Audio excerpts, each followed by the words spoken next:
Vamos a hablar brevemente de la organización política colonial. Hay una etapa en la cual Corrientes depende del Virreinato del Perú.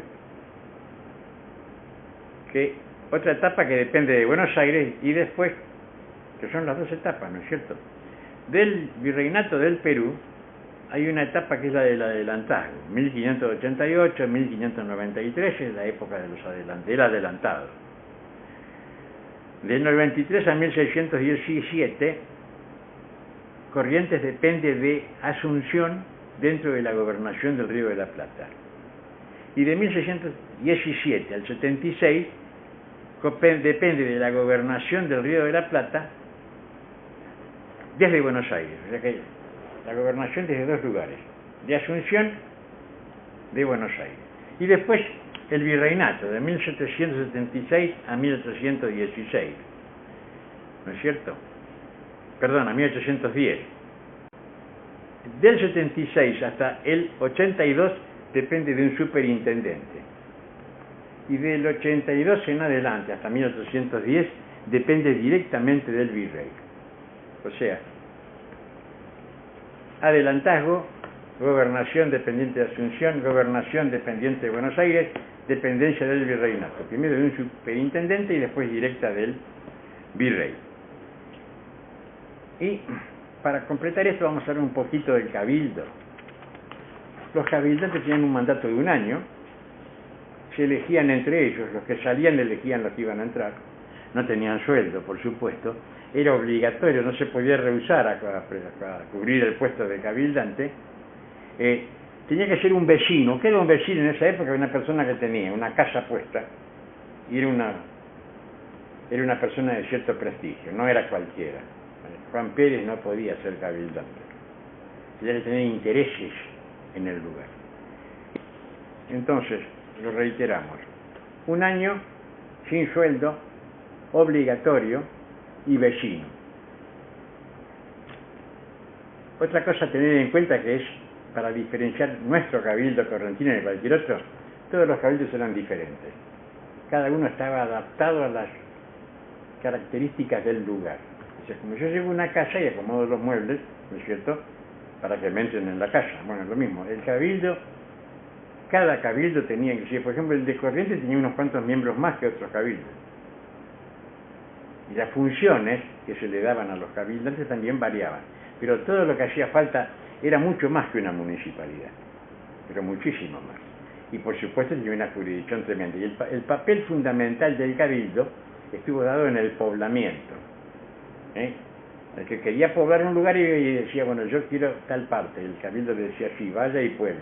Y mandaba a uno de los cabildantes, que era el que iba y medía, junto con el que pedía el lugar, iba.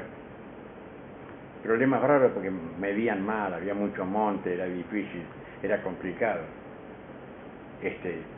No tenían habilidad, no eran agrimensores ni nada por el estilo, pero era lo que tenían y funcionaba bien.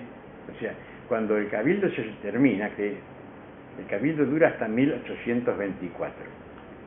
¿No es cierto? Que cuando se reforma el reglamento provisorio constitucional, suprime el cabildo. Tanto Mantilla como Hernán Gómez dicen que fue un error, que fue una pena. ¿Y por qué se suprime el cabildo? Y porque ya no había un solo lugar. Goya reclamaba como una ciudad, como una localidad importante, que le dieran un lugar.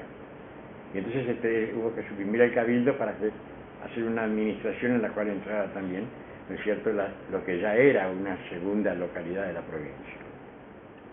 Vamos a hablar un poco de la organización económica de Corrientes en la época colonial, muy bien grande. Cuando el adelantado llega, siguiendo las costumbres tradicionales españolas que se fueron forjando a través de la reconquista, de ese avance de río a río, en Duero, Tajo, Guadiana, Guadalquivir, que van avanzando en lo que fue la cruzada para los españoles, se reparte la tierra.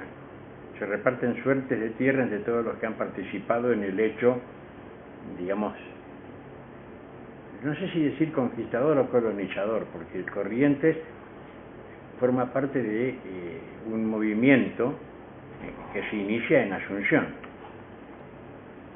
¿Cómo se reparten las suertes de tierra? Y bueno, de acuerdo a la participación de cada uno. ¿Cuáles son las armas que tiene? Es más importante la participación de un ballestero que la de un piquero. Es más importante la participación de un piquero que el portador solamente de una espada. Y además se ha puesto dinero, y ha puesto animales, en que ha contribuido, ¿no es cierto?, para el acontecimiento que vamos a calificarlo de hecho colonizador, más que de conquista. Se reparte la gente, o sea, las encomiendas. ¿Qué era una encomienda? Una encomienda era un grupo de indios que se le daba a un español. La obligación principal era evangelizarlos. Aparte de eso, se beneficiaba con el trabajo de los indios. Pasa que se invirtió muchas veces la situación y era más importante hacerlos trabajar que evangelizarlos. Pero además de eso, en Corrientes, mientras no se repartieron los indios en encomiendas, no hubo problemas, porque las tribus que vivían en lo que ahora es la ciudad y su jurisdicción eran aguerridas. A nadie le gusta que digamos, vas a trabajar para fulano, ¿y qué me va a pagar? No te va a pagar nada, no es un buen negocio. Entonces, por supuesto, entraron en conflicto con los naturales prácticamente en forma inmediata después de los primeros 6 meses. ¿Por qué una espera de 6 meses? Porque, bueno, fue el tiempo que el adelantado se fue a España para ver si podía reivindicar para él el adelantazgo, porque se había casado con la hija de Ortiz de Zárate, que era una americana, y eso estaba prohibido, tenía que haber traído una novia de España. Entonces, para tratar de solucionar ese problema, se fue a España para hablarlo con la corona. En el interín, bueno, no se repartieron los indios, las encomiendas se repartieron después.